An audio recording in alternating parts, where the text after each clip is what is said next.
Hello everyone and welcome back to the Learn Korean Now channel. In our last video we covered some basic Korean phrases. Today we'll focus on the sounds of Korean pronunciation. Korean has a unique sound system that distinguishes it from other languages. There are 10 basic vowels and 14 basic consonants in Korean which are essential to mastering the language. The vowel sounds are crucial because they can change the meaning of a word.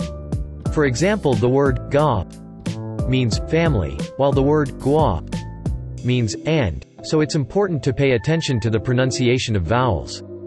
In this video we'll teach you how to make each vowel sound and give you some examples. We'll start with the 5 basic vowel sounds, a, eo, o, u, and u. We'll show you how to shape your mouth to make each sound and give you some words to practice with. Next we'll cover the 5 compound vowel sounds, ya, yo, you, and I. We'll teach you how to combine the basic vowel sounds to make these sounds and give you some examples. After that we'll focus on the consonant sounds.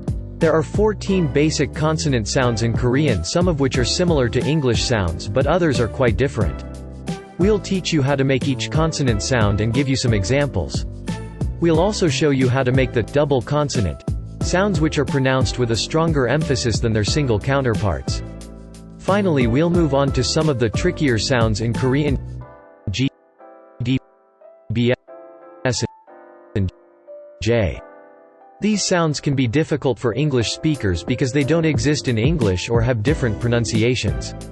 We'll teach you how to make each sound and provide you with some exercises to practice. By the end of this video you'll have a better understanding of the sounds of Korean and be able to communicate more effectively with native speakers.